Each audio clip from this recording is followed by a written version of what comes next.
don't show a lot of magic. And it's not that because like magic is not there. I think that it just makes it all the more impressive. Like in the movies, you really only see Gandalf stop the Balrog. I mean, he's fireworks, but you know, in the books, I think he actually gets a little more because there's the scene which is not in the movies before they go to either Caradhras or I think it's after they come down the mountain, but it's when they fight off the werewolves or wargs. Yeah. Yeah, and like Gandalf, he does something like the Hobbit, where he gets the fireballs going. He Yeah. makes a ring of But fire. even when he does that, there's one point where they're on Caradhras where they actually stay significantly longer in the books. Like it's at least a day, or they have to spend a night Yeah. in the snowy mountains. And somebody suggests, make a fire, Gandalf. He's like, I can't make fire out of nothing. Like, you got to give me something, a source. And it's interesting because it almost implies that a lot of Gandalf's magic and strength comes from the source, which is nature or Middle Earth itself. And he can't just make something out of nothing. And, he's not just, he doesn't have, I mean, yes, he has a staff, but he doesn't have this magic wand that is able to harness any energy and just create magic. Like Yeah, it he is has a to lot conjure more. things. No, he does, Yeah. but he does actually make the fire on the mountain, and he's mad because they bring up bundles of wood. I think per Boromir's request, but then he says, "Well, whatever hope of secrecy, like I've just essentially That's just right. said, Gandalf is here." Yeah, Um, that's right. but in Moria, with the fight with the Balrog, when they're in Balin's tomb, I think in Tolkien calls them like not like spells of command or words of command or something, but he uses it to like hold the door. He uses a bit more magic in the books, but it's Yeah. still always very subtle. And like you said, it's like it just draws from like the source of life, like the song of the music of the Ainur or something.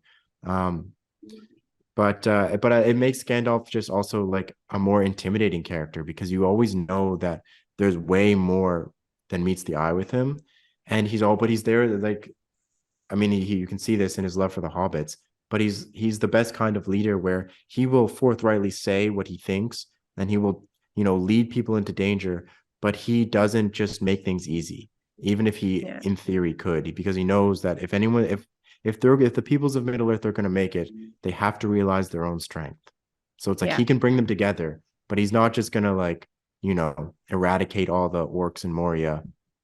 Anyway, so tangent, but I love Gandalf. I mean, no, that's totally fair. He is a fabulous character, obviously. And yeah, I mean, he's perfect in the books and then perfect in the movies too, Yeah. in Ian terms McKellen of, does an oh my incredible job. God. Oh, he's so good. I don't know how he gets the twinkle in his eye. Like, was that Yeah, a digital exactly. edition? Is that just that man? But absolutely, like, you just want to trust him and believe everything he has to say. And the way that everyone is so shaken when he does fall in Moria. And I mean, it is so clear at that moment, again, in the movies, the music and the hobbits just crying and Aragorn, we got to get out of here. But exactly, there's our man Boromir. Like, Boromir has such a heart, and he does just, he understands that the hobbits are in mourning, and Aragorn, ever the leader, by nightfall these hills will be swarming with orcs and we got to get out of here. But there's something more to it in the books where there's so many different times Aragorn has to make a decision and he's like, I'm not Yeah, necessarily would that prepared to Gandalf lead were here. this. Yeah, and so his loss is felt so keenly throughout the whole fellowship once he is gone. I mean, in both books and movies, but in the books, you can really see how they relied on him so much for that wisdom and guidance. Yeah, it's also an important, maybe not an important difference, but it is a difference between the books and the movies. Is in the books, it's Aragorn who wants to go over the mountain, and it's Gandalf who wants to go through Moria. That's right. That's right. And And yeah, sorry, no, say what you were going to say. no, that was it. Well, that's so interesting because I completely forgot that I wanted to bring this up. Aragorn has a little bit of foresight ability, and he gives Yeah, this, and that's right. So he wants to keep going through Caradhras. Gandalf is like, we've got to go through the mines, and Aragorn kind of gives him this prophetic warning, and it's like, yeah, if you yeah. go through the mines, like, beware You all might I not say come to out. you, and if you still want to go, let's go. No, that's But exactly it. it's really interesting because, yeah, I mean, Gandalf is prepared to face his fate. And they do kind of tease that in the movies where Saruman's voiceover is kind of speaking like, the dwarves delve too deeply, what awaits. But you don't get the sense that that fate is specific to Gandalf. Whereas in the books, they do hint that like Moria is the end for Gandalf, not necessarily for Yeah, the rest of them. And he still makes that decision because it's very greater good, which, reminds me of Dumbledore a little bit because there are some similarities between them. But obviously, Gandalf being the OG, and probably whether consciously or no, I'm sure there's a debate there, heavily influenced many other characters, Dumbledore included.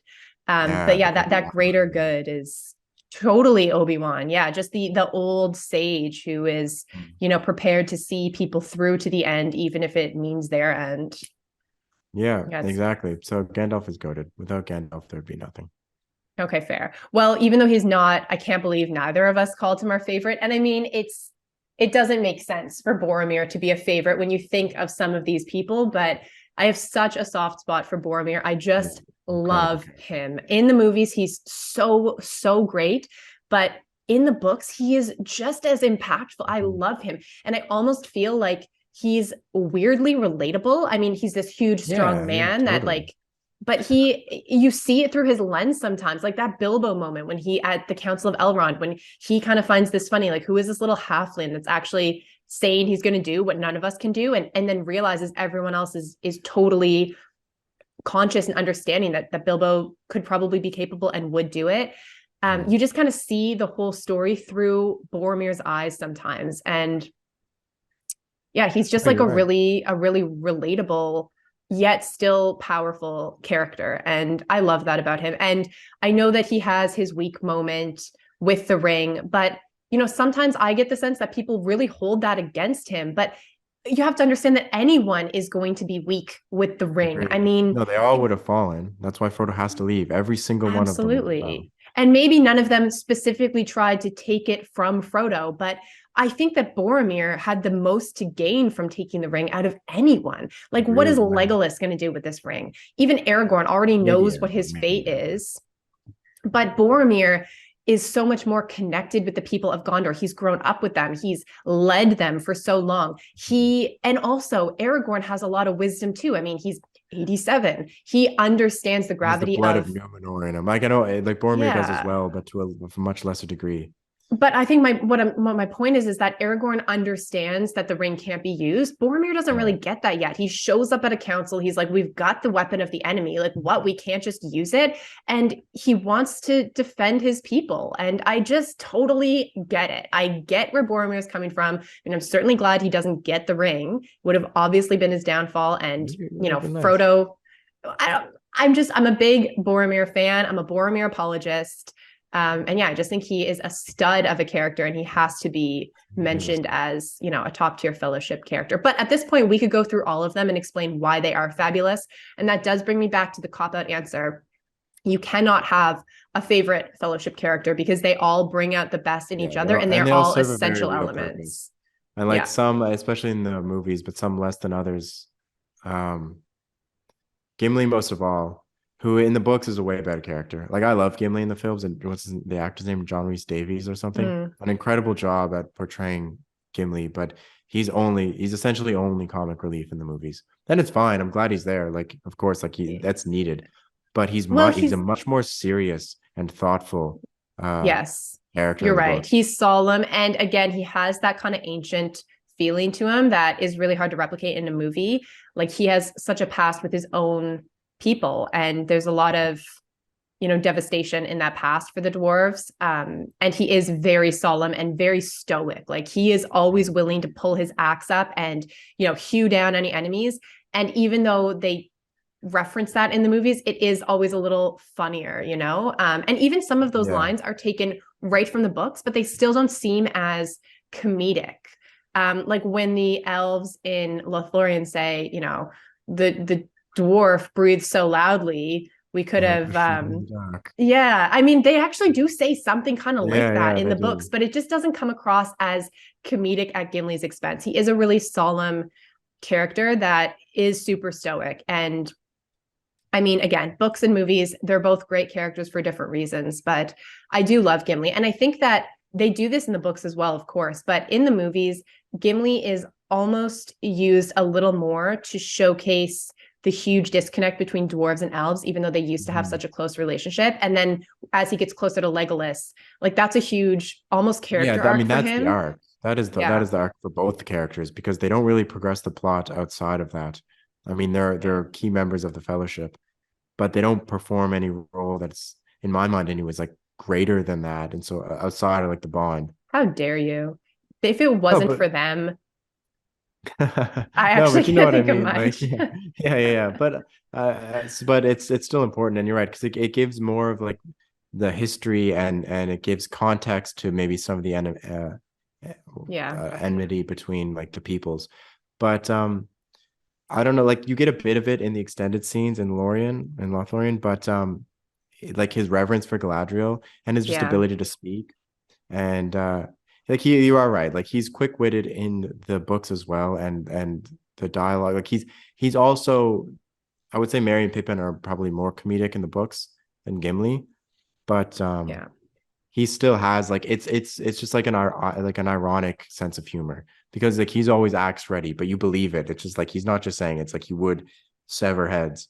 Oh yeah, Um, absolutely. but I just, it's not that the movies didn't do him justice, but at some point, I don't know. Like I just think that he could have had a little more time. Same with Well, Legolas I for that also matter. think fair. I think that the kind of solemn they all kind of had to fit into different roles to make this Mhm. cohesive in the Yeah, they movies. can't all And be like the stoic man who yeah, bears the Aragorn burden. took that. Yeah. Like that's who he was. So they had to create something a little different for the two of them because even Legolas, like in the books, there just seems to be more gravitas to Legolas. Like he is He's also, so no, I don't know. ancient He's a and little more lighthearted in the books.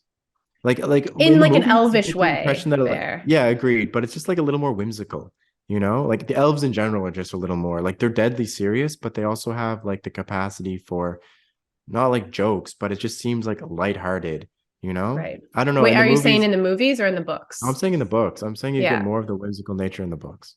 Yeah. Um, That's eh, true. Like they're laughing at a lot of things. They're this the halls of the Song of Halls in yeah, and they're just like cheerful. Like Legolas is Rivendell. always just cheerful, and sometimes you get the impression not that he doesn't know what's going on, but he doesn't understand like some of the, like the mortal troubles, so to speak. Well, I'm and trying I to think wonder of if a it's just specific because he example. thinks he's a little bit like above it in some way. I mean, Yeah, but he yeah, does exactly. really care for like he's talking about how, you know, there's it's in both the movies and the books. I think the extended version of the movies, when they're in Lothlorien and the elves are singing a song in Elvish about Gandalf, and Legolas is like, I don't have the heart to tell you what they're Let saying. me Because keep like this for mystery. me, yeah, exactly. It's too deep. It's too fresh. So yeah, and I think that is a fair point. There is this like whimsical nature to the elves. Also Legolas arguably, I mean, I'd have to look into it, but I think he must have the least amount of lines among everyone in the, I mean, maybe Boromir because he's one Probably. movie and done, but Yeah, he sure. just doesn't have as many opportunities to kind of show who the character is. I mean, there's 9 members of the Fellowship. There's so Yeah. much content to get through, but he doesn't have a ton of um opportunities to kind of have a compelling speech or what have you in the No, movies especially in themselves. Fellowship. It grow as like Gimli and him become closer, you get more of that, but it's really just between those two. And outside of that, it's like, what do your elf eyes see? Like they do that a lot in Two Towers. Yeah. But yeah, I mean, he has some great moments in the book. You don't get this in the movies, but when the Nazgul on the Fell Beast is about to do him, then Oh Legolas like yeah. shoots him in the dark, Yeah. and the One blood shot, flows. one and done. Yeah, No, Legolas so he's is a obviously very stud. important. Um, but yeah, just there are some characters that just stand above. Yeah. Um, Well, and it's all personal opinion, but you know, I think that probably a lot of people have similar thoughts. Like some of them do just stand out a little more. I mean, we didn't even talk about Merry and Pippin yet, because they are, to your point earlier, kind of seen as more comic relief in the movies. And in the certainly if we books, I just would keep say this to sorry, I no, okay, yes, that's they true. are. I'm not Compared to saying Gimli. only. They're more serious in the books for sure, especially Mary. Yeah, Um, but I'd still say that especially when you get their POV chapters later on, right. you just like Right. it. The tone immediately changes. Like when you're getting the POV from it's quite cool, but it seems like you're almost reading a book from not a different author, but just a different book. Like it's like you're Yeah. back to actually reading The Hobbit. Like things Well, just are because more lighthearted. Like he puts himself in their shoes for sure. Although you're totally into Two Towers right now, which is going to have to be a separate yeah, conversation yeah, because there's so much content. But you're right. There's like a whimsical nature to them too, in a way, or just like a lightheartedness of not taking things to just touch on Two Towers very quickly. When they escape from the orcs and they're about to go into Fangorn, like Merry and Pippin just sit down and eat some lembas bread. eating. Like, what? And then Aragorn's tracking them and he's like, oh my, I think they stopped here and just ate. It's like, exactly. Like there's no other being that would have done something like this.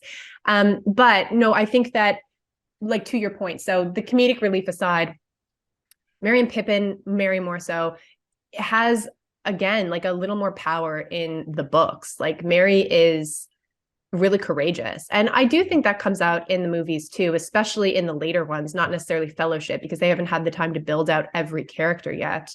But, you know, he's super courageous. They're willing to go with Frodo, to the point that all of the hobbits have to kind of trick Frodo into thinking that he's going to go alone. And they're like, we've known this whole time. You're not subtle. Yeah. We're Fatty Bolger, RIP in the movies, because he doesn't even get, I think in the extended scene, he shows up at Bilbo's party. So he gets one call out in the movies. But, you know, definitely not a prominent or essential character. But I just think, you know, it's easier when you're in a book to be able to add so much more description to a character's thoughts or why they act the way they do. Whereas in the movies, you really just see the action. So, you know, sometimes Merry and Pippin maybe don't get the glory that they're supposed to in the first movie rather. But as it unfolds, as they take their separate paths, they certainly do get that opportunity. But it does come out quite early in the books, because when they go to the Old Forest, like, it's Merry who's leading the company. As soon as Merry picks them up from what's his name, Farmer Maggots. Yeah, it's Merry who's just like, he's the clear leader. Here's what we should do. Like, here's the path we're gonna follow. Here's the history of the Old Forest. And that just reminded me when you said Fatty. So there's some names I don't know. See, in my mind, I always said Bolger. Is it Bolger or Bolger? Oh my god! So I don't know. And then, but that wasn't even what I wanted to remain on. Don't they also have a pony name? There's Fatty. Is Fatty Lumpkin the pony? Fatty Lumpkin is the pony. Yes, there is. Yeah, Fatty Lumpkin is there. It's been a few months since I went through Fellowship. I was like, no, but there's another character named Fatty, isn't there? Yeah. No, Fatty Lumpkin is one of the ponies. So Merry has 5 ponies. He gets them all on ponies.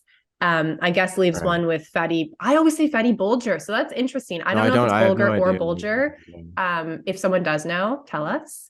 But yeah, it's also, when you're reading something, it is up to interpretation. Like, read it however you want, you know, in a sense of names like that. Like, I don't think it truly matters, but it would be interesting to know what it was intended. Does give, like, I don't know if it's in the preface or the appendices, he does have like a very thorough, like, I don't know what the word would be, but how to pronounce like things in his alphabet. Yeah. No, that's fair. Well, we should look into that. I'll have to go to the appendices when we get to the point of Fatty Lumpkin. They go to Bree and they stay at the Inn of the Prancing Pony, and then that guy Bill is working with the Nazgûl. He's like in league with them, and so he kind of tips them off, and all of the ponies end up running away. So I mean, at the end, and again, it's been a while since I've gotten through Return of the King. I'm only midway through Two Towers book-wise right now, so I don't know if we ever hear what happened to Fatty Lumpkin. I like to think they just ran off to Tom. That's right. Yeah. But because of that, they buy that one pony from Bill Fernie that's like emaciated and terrible, and that ends up becoming the classic icon, Bill the Pony. Yeah. Oh yeah, and that moment in the books is crushing when Sam is like sobbing. And then when Bill runs and he like tries to grab the reins back, like he's not ready to say goodbye, but Gandalf's like, we just can't take this horse through the mines. And again, in the extended versions of the movies, they do have a shout out where Aragorn's like, Bill just can't make it through the mines, but that's really his only cameo. It's interesting. Yeah, there are just so many characters. I mean, it's an entire world in and of itself. Yeah, exactly. Like Glorfindel instead of Arwen, and you just. Well, I'm glad that Arwen gets some FaceTime in the movies, because my God, she doesn't even have a line. I mean, it's just. And, it wasn't the point. This kind of romantic sidebar of Aragorn's was certainly not a focal point of the books when Tolkien was writing them, but they get a lot of time in the appendices, at least, of how they end up together. And and it was just, I thought it was really nice to see her story. And I mean, as a woman loving Lord of the Rings, it's nice to see a couple female characters here. Like, my God, I mean, it doesn't have to be revolutionary, but no, she's beautiful, and she is such a beautiful embodiment of elves. Her and Galadriel I mean, oh my Yeah, God, they like you mean the just characters specifically, or the actresses? well, I think I guess I'm saying the actresses because the Yeah. way that they No, I create it agree. on film is like you just believe that they are not humans. This is a different entity. And they both of those actors do it so. I mean, Liv Tyler is gorgeous, but beyond that, she's ethereal in these movies.